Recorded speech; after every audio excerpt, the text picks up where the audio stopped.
After that is soul of our constitution. तो ये जो सोल है ना, इसको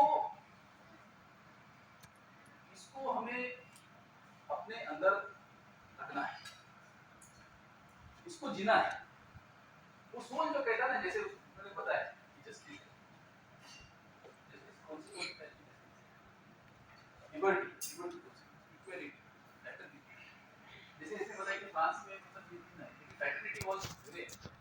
तो बंधुता, बंधुता हमारे कॉन्स्टिट्यूशन में इसलिए डाली गई क्योंकि यहाँ बंधुता थी नहीं, यहाँ बंधुता थी नहीं। मैं आपको बताता हूँ कि जैसे if you go to any foreign countries, like I will not say Japan और कोरिया, क्योंकि वहाँ वो भी, बट अदरवाइज आप यूके या यूएस में जाएंगे and if you are travelling, आप कहीं जा रहे हैं, तो आप अगर कोई फॉरेनर आपके सामने आता है, you smile, give it smile you back. अगर आप हंसते मतलब स्माइल देते हैं तो वो स्माइल बैक करेगा। लेकिन आप आपको ताज्जुब होगा कि हमारे देश में ऐसा नहीं होता। मैं आपको एक बताता हूँ, मेरे दोस्त के साथ मैं जा रहा था, I was in visit here, तो मैं माटुंगा से हम लोग दोस्त जा रहे थे, तो मेरे साथ एक सुरेश पाखरे करके लड़का था, मुंबई का था, आपको पता है माटुंगा स्टेशन। तो सामने से एक लड़का आ रहा था, तो हमने मतलब मेरा जो दोस्त है उसने उसकी तरफ स्माइल किया। इसको ये बता रहा था कि मैं इसको शायद जानता हूँ, तो इसने स्माइल किया, वो पास हो गया लड़का, वापस आया, वापस आया और उसने पूछा, मेरे मेरे तरफ देख के मेरी उसने हमें लगा कि मतलब ऐसा नहीं नहीं। और मैं आपको बताऊं कि 5 मिनट के अंदर मारामारी हो गई। तो this type of fraternity we have with each other. मैं जनरल बता रहा हूँ, कास्ट की बात भी नहीं कर रहा हूँ, मैं धर्म की बात नहीं कर रहा हूँ, तो बहुत बड़ी चीज होगी। जनरल फ्रेटर्निटी भी नहीं है। और ऐसे देश में बाबा साहब को 395 आर्टिकल लिखने पड़े। That is why our constitution is longest constitution. Longest constitution क्यों बना? बाकी 7 आर्टिकल वाले, 168 आर्टिकल वाले, 142 आर्टिकल वाले, अफ्रीका, अमेरिका, इनके सबके इतने छोटे-छोटे कॉन्स्टिट्यूशंस है। हमारे आर्टिकल्स क्यों बने? कैसे बना? क्यों बना? अगर आप अच्छी कॉलोनी में रहते, अच्छी इंस्टीट्यूट की क्वार्टर्स में रहते हैं, उस क्वार्टर में आप जब जाएंगे, एंट्री करेंगे, तो आपको कहीं लिखा नहीं मिलेगा कि यहाँ मत थूकिए। मिलता है क्या सर? हम लोग प्रोफेसर की क्वार्टर्स में जाते हैं तो नीचे कहीं नहीं लिखा होता कि डोंट स्पिट, है ना, यहाँ कचरा मत डालिए, है ना, फैन और लाइट बंद कीजिए, है ना, यहाँ मतलब सभी जितनी भी चीजें आपको कहाँ मिलेगी, आप जो है ना स्लम रीडेवलपमेंट अथॉरिटी वाले जो घर है वहां पर जाइए, उसके नीचे पूरे 17-18 चीजें लिखी रही। क्यों लिखा रहता है ऐसा? बिकॉज दे नीड इट, उनको जरूरत है वहां पे। लेकिन जो एजुकेटेड है उनको ये पता है कि जरूरत नहीं है। सो द सिविलाइज्ड कंट्रीज, उनको 7 आर्टिकल्स भी सफिशिएंट है कॉन्स्टिट्यूशन में। लेकिन हमारे यहाँ इतना कचरा भरा था सालों से, हजारों सालों से, उसको साफ करने के लिए 395 आर्टिकल लिखने पड़े। बस। So that's why our constitution became the longest constitution. लेकिन सिर्फ यही बात नहीं है कि 395 आर्टिकल लिखने से बड़ा हो गया तो there is problem. No, this constitution is required by many countries. जो कंट्रीज में कॉन्स्टिट्यूशन बने आफ्टर आवर कॉन्स्टिट्यूशन, वो इंडियन कॉन्स्टिट्यूशन को हमेशा रेफर किया गया है। उनकी जो संविधान सभाएं हुई है उसमें इंडियन कॉन्स्टिट्यूशन का जिक्र हमेशा हुआ है, क्योंकि बाबा साहब ने कितना कंसोलिडेटेड कॉन्स्टिट्यूशन बनाया है, इसकी कोई तोड़ नहीं। मतलब ये इसलिए नहीं बता रहे कि हम बाबा साहब के बहुत भक्त हैं। अगर आप कॉन्स्टिट्यूशन पढ़ेंगे, मैं इसलिए बता रहा हूँ क्योंकि मैंने एलएलबी करते हुए कॉन्स्टिट्यूशन लॉ पढ़ा है, एक सब्जेक्ट होता है कॉन्स्टिट्यूशनल लॉ। वो जब पढ़ा हमने, देन वी रियलाइज बाबा साहब कितने ग्रेट है। बाबा साहब के जो आर्टिकल, छोटे छोटे आर्टिकल में कितना बाबा साहब ने सोच के बनाया है। आज भी जो सुप्रीम कोर्ट के चीफ जस्टिस ऑफ इंडिया कहते हैं, आपने सुना होगा 4-5 दिन पहले उन्होंने कहा कि दिस आर्टिकल, बाबा साहब ने उसको बताया था कि this article will be misuse, और आज ये हो रहा है। बाबा साहब की इतनी बड़ी फोरसाइट थी, आज 4-5 दिन पहले भी बता रहे लोग। तो ये इसलिए है कि बाबा साहब ने सभी चीज का अध्ययन किया, और हम लोग अध्ययन नहीं करते हैं। हम लोग क्या करते हैं कि बाबा साहब तो सिर्फ बाबा साहब भक्त हो गए, वैसा नहीं चलेगा। हमारे बच्चों को भी बताइए ये सब चीजें हमें पढ़नी चाहिए। मैं बता रहा हूँ, मैंने बाटा स्कूल में पढ़ा या इसके पहले म्यूनिसिपल स्कूल में पढ़ा, तो हमारे यहाँ सब नागरिक शास्त्र पढ़ा।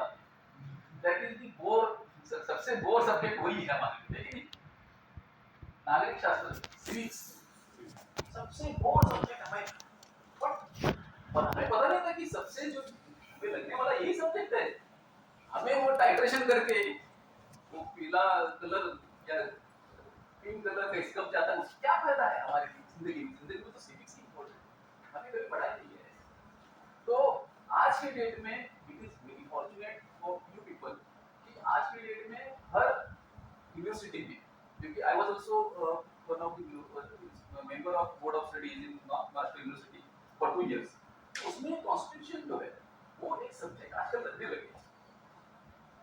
सेकंड फर्स्ट ईयर में, I think first semester second semester में you can take it as your optional subject. ये पहले नहीं था।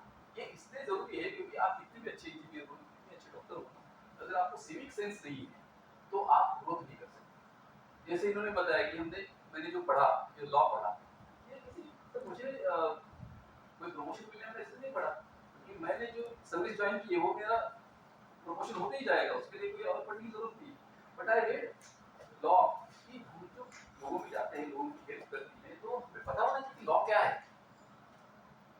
दूसरी बात, मतलब मैंने जो इकोनॉमिक्स किया तो इसलिए कि बाबा साहब ने देखिए इकोनॉमिक्स पढ़ा। बाबा साहब जो हम लोग कहते हैं इकोनॉमिक्स, बाबा साहब की इकोनॉमिक्स आज भी जो प्रॉब्लम उसमें पढ़ते हैं, आज भी बहुत से लोग प्रेफर करते हैं। तो बाबा साहब ग्रेट इकोनॉमिक्स वो कैसे बने? वो एक गांव का बच्चा जिसको बाहर, मतलब यहाँ भी नहीं बैठता था, वो बाहर बैठता था, बाहर पढ़ के वो वैसे बड़ा हो गया है। उस आदमी ने ये सब चीजें कैसे की? क्योंकि दिन रात वही सोचते रहे। तो ये सब चीजें हमें अपने आप में डालनी है, करनी है। मैंने बहुत बार देखा हुआ है कि लोग जब नौकरी मिल जाती है, अपनी फैमिली कर लेते हैं, उसके बाद पढ़ना बंद कर देते हैं। ठीक है, you enjoy your family life, there is no problem and you should enjoy, because ये जो हमारी इतनी अच्छी लाइफ ली है बाबा साहब के कारण, हमने अच्छे कपड़े पहनना शुरू किया, अच्छा रहना शुरू किया, तो वी शुड एंजॉय दिस, जो हमारे कभी पूर्वों को मिला भी नहीं। But it doesn't mean this end of our activity पढ़ना। तो कॉन्स्टिट्यूशन का जो मूल है वो है हमारा प्रियम्बल।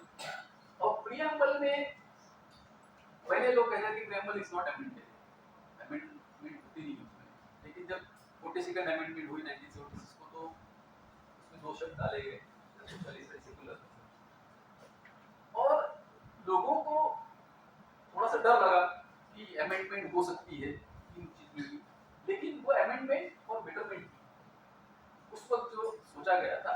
और हमेशा आप देखिए कि we should respect opinions. Opinions है वो किसके होते हैं? हमारे जो लीडर्स होते हैं, दे आर इलेक्टेड बॉडीज। हम क्या करते हैं, उनके प्रति हमारे मन में द्वेष रहता है, ऐसा नहीं। हमेशा देखो कि बाबा साहब ने हमें कौन सी डेमोक्रेसी दी है? Representative parliamentary democracy. तो हमारी रिप्रेजेंटेटिव डेमोक्रेसी मतलब we should have respect to our representative. हमेशा ध्यान रखना, कभी भी जो रिप्रेजेंटेटिव है, जो भी एमएलए है, ये उसके बारे में कभी गलत बोलना नहीं। अगर आप गलत बोलते हैं कोई भी, तो इसका मतलब आप बाबा साहब की जो ये रिप्रेजेंटेटिव डेमोक्रेसी को नकारते हैं, एंड पीपल वांट दैट। तो हम लोग जो डेमोक्रेटिक वैल्यूज है उसको हमें अंदर के अंदर हमें समझना चाहिए कि क्या है। तो बाबा साहब ने जब कॉन्स्टिट्यूशन लिखना शुरू किया, तो बाबा साहब को पता था कि 95 आर्टिकल के आसपास हम पहुंच जाएंगे, 300-400 लिखने पड़ेंगे। Lot of discussions were going on. तो बाबा साहब ने पहले देखा कि अगर मैं इस कॉन्स्टिट्यूशन को अगर लिखूंगा तो हो सकता है इसको इंप्लीमेंटेशन करने में प्रॉब्लम आए, क्योंकि जब यहाँ पे कॉन्स्टिट्यूशन नहीं था तो देयर वर मेनी लॉज में कस्टमरी लॉज थे, कुछ धर्म ग्रंथ के लॉज थे, और बाकी भी जो 1935 का एक्ट था, तो ये सभी बहुत सारे कॉन्ट्रडिक्टरी एक्ट्स थे। तो बाबा साहब ने क्या किया, आर्टिकल 13 लिखा। आप लोगों ने शायद इसने कॉन्स्टिट्यूशन पढ़ा होगा, तो article 13 is very important. Article 13 बाबा साहब ने क्या किया कि जितने भी लॉज, बाबा साहब ने लिखा कि इस कॉन्स्टिट्यूशन में जो आगे, मतलब ये पार्ट 3 का पहला वो है article, of course 12 article, first article of part 3 that is state. उसके बाद उन्होंने 30 का आर्टिकल लिखा। 30 आर्टिकल में उन्होंने लिखा कि इसमें जो आगे वाले पार्ट में प्रोविजंस हम करने वाले हैं, इस प्रोविजन को कोई कॉन्ट्रडिक्टरी लॉ अगर पहले है, मतलब जो हमारे फंडामेंटल राइट्स जो दिए बाबा साहब ने आर्टिकल 14 से आगे, अगर उस राइट्स को कोई कॉन्ट्राडिक्टरी लॉ है, नियम है, उप नियम है, कुछ भी है, उसको बाबा साहब ने जीरो कर दिया। मतलब जो धर्म ग्रंथ है, कस्टमरी लॉज है, बाबा साहब ने अगर फंडामेंटल राइट को कॉन्ट्रडिक्टरी उसको जीरो कर दिया। उसके बाद बाबा साहब ने और लिखा उसमें, मतलब उसमें सब पार्ट बाबा साहब ने लिखा कि इसके बाद इस आगे वाला जो अपना फंडामेंटल राइट्स जो हमने दिए है आर्टिकल में, उसको कॉन्ट्रडिक्टरी कोई भी लॉ नहीं किया जा सकता फ्यूचर। मतलब बाबा साहब ने ये भी प्रोविजन रखी कि ये जो हमारे फंडामेंटल राइट्स दिए उनको कॉन्ट्रडिक्टरी कुछ नहीं कर सकता। इसलिए लिखा बाबा साहब ने, बाबा साहब पता था वो तो 150-200 साल जीने वाले नहीं है।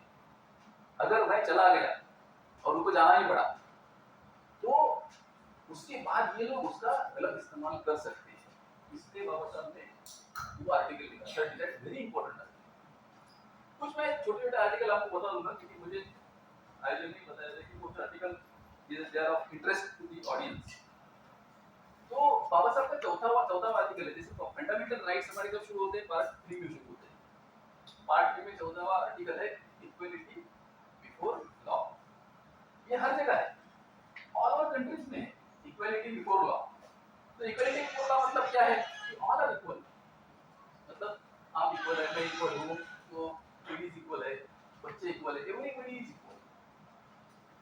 तो बाकी जगह तो चल जाएगा ही, लेकिन बाबा साहब को पता था कि हां चलेगा नहीं इक्वल बिफोर लॉ, तो बोलेंगे फिर रिजर्वेशन किससे चाहिए आप लोगों को, you don't need reservation, you don't need special provisions for women. तो बाबा साहब ने उसमें लिखा equal protection of law, equality before law and equal protection of law. ये सिर्फ बाबा साहब की देन है। इक्वल प्रोटेक्शन ऑफ लॉ लिखने के बाद ही हम लोग ये सब आगे सोच सकते करना। इक्वल प्रोटेक्शन ऑफ लॉ मतलब क्या है कि आप इक्वल तो है लेकिन आप अभी तो अनइक्वल है। बाबा साहब ने कहा कि आप पॉलिटिकल इक्वल है लेकिन सोशल इकोनॉमिकल तो अनइक्वल है, तो आपको अनइक्वल को एक रेस में दौड़ाएंगे, तो इनइक्वालिटी है वो। तो इसलिए बाबा साहब ने इक्वल प्रोटेक्शन ऑफ लॉ। बाबा साहब की ड्राफ्टिंग जो है ना बहुत कमाल की ड्राफ्टिंग थी। बाबा साहब की ड्राफ्टिंग को कोई चैलेंज नहीं करता था वहाँ, ठीक है। मतलब पटेल साहब भी थे, नेहरू जी थे, नेहरू जी ज़्यादा इंटरेस्ट नहीं लेते, पटेल साहब और बाकी जो मुंशी वगैरह जो सब डिस्कशन में रहते थे, वो भी कुछ चैलेंज, उनका ड्राफ्टिंग जबरदस्त था। 15th आर्टिकल में जैसे लिखा है, 15th आर्टिकल में कोई भी डिस्क्रिमिनेशन नहीं होना चाहिए, है ना, race, caste, place of birth वगैरह, इससे कोई डिस्क्रिमिनेशन नहीं कर सकता।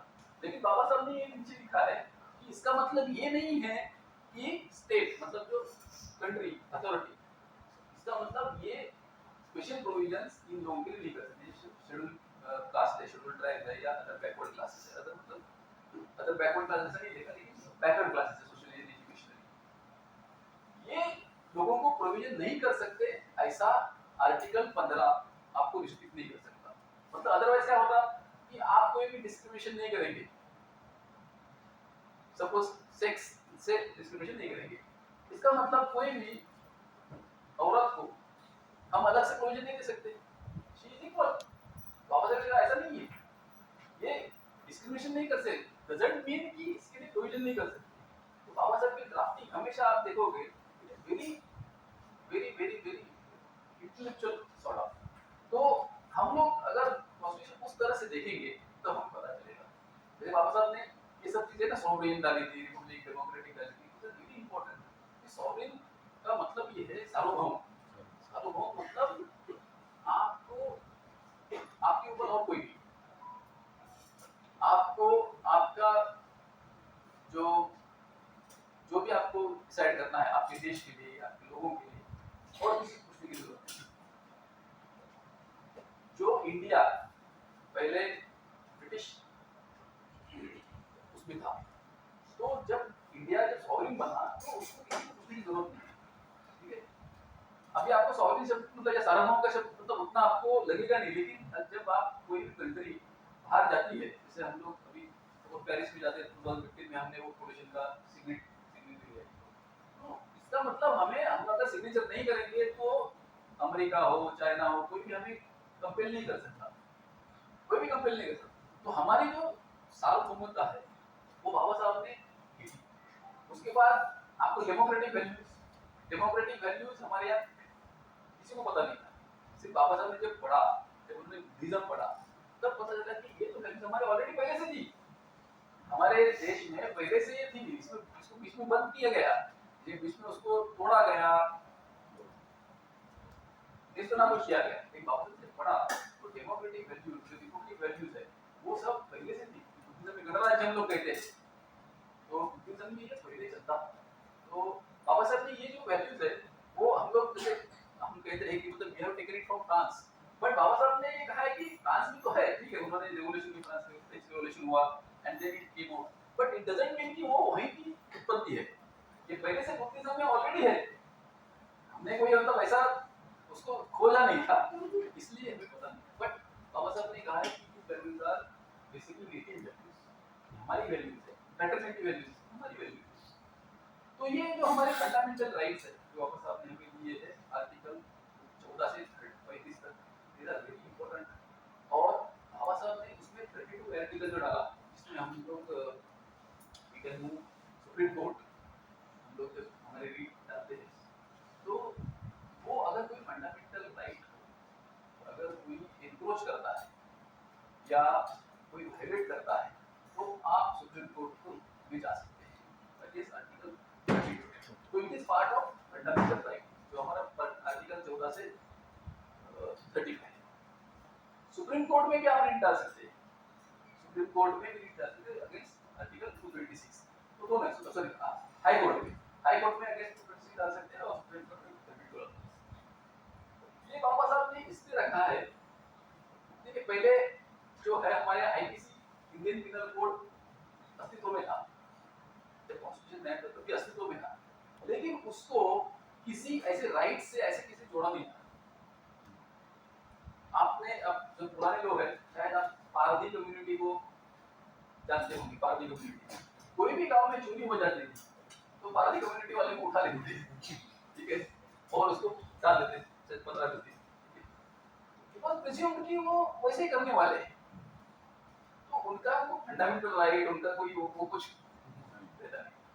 बाबा साहब ने ये जो आर्टिकल जो डाले हैं 32 वेरी इंपॉर्टेंट आर्टिकल्स, और उसके कारण ही आज हम लोग भी जो बात करते हैं, बोलते हैं, और उसके बावजूद भी कोई हमें मतलब वैसे परेशान नहीं करता है। परेशान तो वो नहीं, आज के डेट में सब लोग देख रहे हैं, लेकिन फिर भी लोग डरते हैं। ऐसा नहीं कि मैं अगर कुछ बोलूंगा तो इमीडिएटली मेरे ऊपर कोई एफआईआर दर्ज करेगा और मुझे लेके जाएंगे, it is not that easy. तो थोड़ा देखिए, हमेशा ऐसा रहेगा कि बाबा साहब को न मानने वाले लोग भी हैं, बाबा साहब को मानने वाले लोग हैं। बाबा साहब को न मानने वाले लोगों की अगर पावर बढ़ गई तो वो अपनी सोच से काम करते जाएंगे, जैसे अपनी सोच से काम करते जाएंगे तो बाबा साहब के लोग परेशान होंगे, सोचने वाले। ये देखो, ये हमेशा होता रहेगा। एंड बाबा साहब को अगर आपने पढ़ा हो तो बाबा साहब ने हमेशा दूसरे का ओपिनियन को रिस्पेक्ट किया है। बाबा साहब ने हमेशा दूसरे के ओपिनियन को रिस्पेक्ट किया है। मतलब बाबा साहब का कहना था कि जो ओपिनियन है वो उसका ओपिनियन है, it may not be truth. समझे कि जो ओपिनियन, जैसे हम जो सोचते हैं, हम जो बोलते हैं, वो हमारा ओपिनियन है। ये मैंने पढ़ा, ये मैंने अनुभव किया, मुझे लोगों ने बताया, मैं आपके जैसे लोगों के साथ बैठा तो उन्होंने ज्ञान दिया, इससे मेरा ओपिनियन बना है, it may not be truth. ठीक है, हमें ऐसा लगता है कि मैं जो सोचता हूँ वो ट्रूथ है, ऐसा नहीं। बाबा साहब की जो आप देखेंगे राइटिंग्स में, तो उन्होंने हमेशा ट्रूथ को दिया, क्योंकि बाबा साहब जो है ना सच्चे भगवान बुद्ध के फॉलो। और जो वैल्यूज है ना, ये वैल्यूज एक ही आदमी ने बनाई है पूरे देश में, क्या पूरे जग में एक ही आदमी ने वैल्यू के ऊपर स्ट्रेस दिया है, वो है तथागत भगवान गौतम बुद्ध। और बातें की बहुत बड़े धर्मग्रंथों में बताया है, ये वैल्यूज होनी चाहिए, वो वैल्यूज होनी चाहिए, और जब काम करने जाते हैं तो वैल्यू आदमी रहती है, काम अलग ही होता है। बुद्ध ने जो बताया है, मतलब मैं लिटरली बता रहा हूँ कि ये हमें ना जब बाहर जाते तो पता चलता है कि हम लोग बुद्ध की भूमि से, तो वी फील प्राउड। अदरवाइज हम लोग अपने पास इतना बड़ा ज्ञान होने के बावजूद हम अपने आप को इतना प्राउड नहीं समझते, तो अपना ही है, घर का है, घर की मुर्गी की दाल बराबर कहते हैं ना, इट्स लाइक दैट।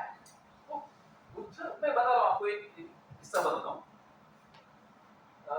मैं गया था सिंगापुर में ट्रेनिंग के लिए, तो हमारे चीफ इंजीनियर लेवल की जब आते हैं तो हमारे ट्रेनिंग होता है, एडवांस ट्रेनिंग प्रोग्राम इंसियाड में होता है, जैसे इंसियाड में सिंगापुर में, और एक इक्लिप होती है मलेशिया में, टूरिस्ट में होता है। तो इक्लिप में एक नेदरलैंड का प्रोफेसर आया था। नेदरलैंड के प्रोफेसर वो 5 दिन हमें वैल्यूज पढ़ा रहा था। सी मतलब वैल्यूज कितनी इंपॉर्टेंट है, आपको मतलब चीफ इंजीनियर बनने की वैल्यूज की जरूरत है। आप सिविल इंजीनियरिंग पढ़ो, है ना, वैसे एडमिनिस्ट्रेशन में पढ़ो, वैल्यूज पढ़ाने के लिए नेदरलैंड से आदमी आता है वहां पे।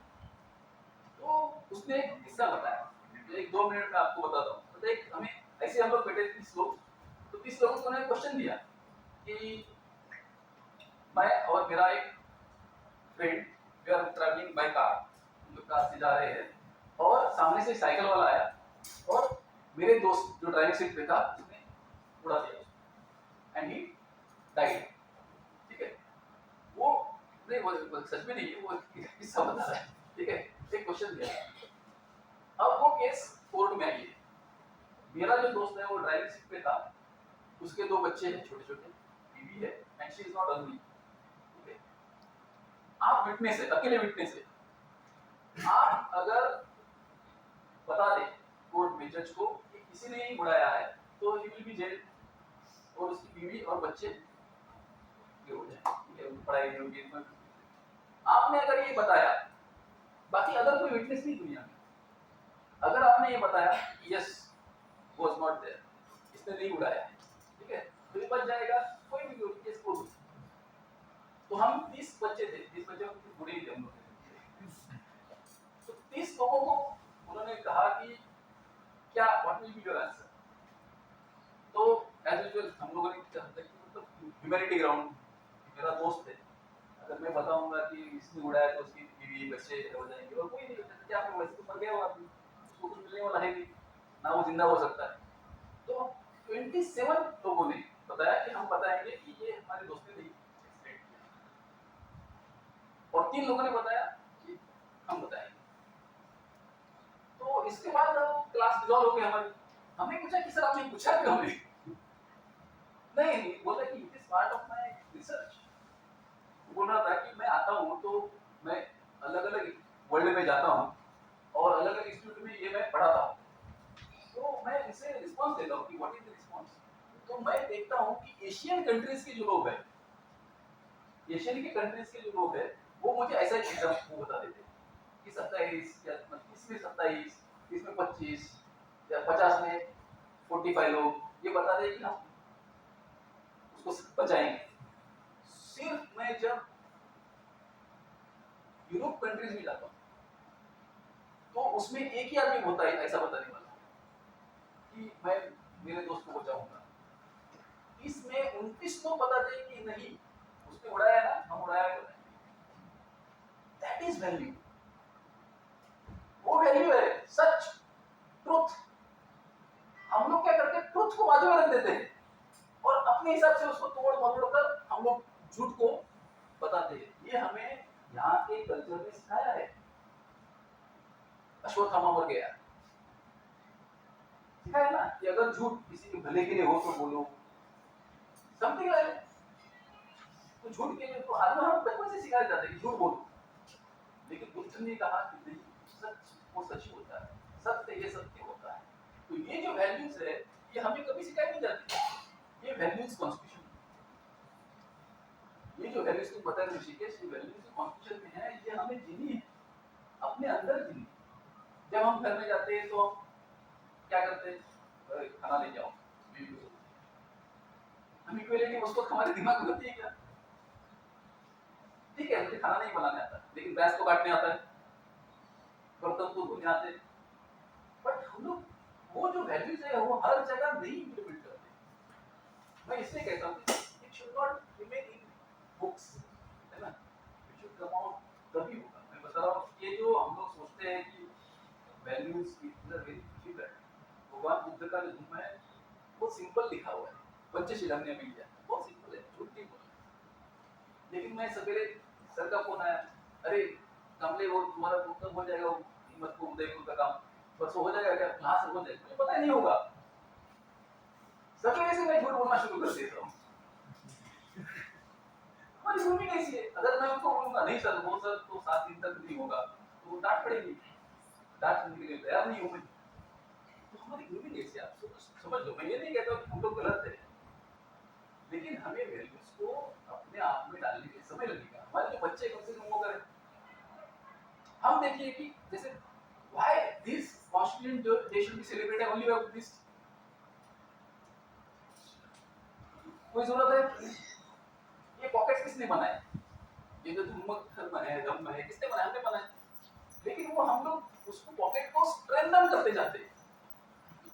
कैसे करते जाते हैं, जैसे मेरा लड़का है तो मेरी लड़की उसके लिए लड़की में बुद्धिस्ट ही चाहिए मुझे, है कि नहीं? मतलब वो जो धर्म है उसको किसने स्ट्रेंथ किया, मैंने किया। हमें लाइक माइंडेड पीपल से जोड़ना है।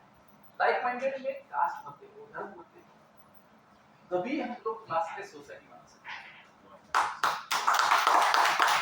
और ये बाबा साहब ने जो जैसे इसने कहा बिल्कुल सही है, बाबा साहब जब संविधान सभा में गए तब बाबा साहब का एक उपदेश था, और बाबा साहब ने जो कॉन्स्टिट्यूशन दिया है आप उसमें देखो, वो कॉन्स्टिट्यूशन है ना पूरा देश के लिए, एससी एसटी ओबीसी के लिए जो है प्रोविजन दे वेरी मिनिमल।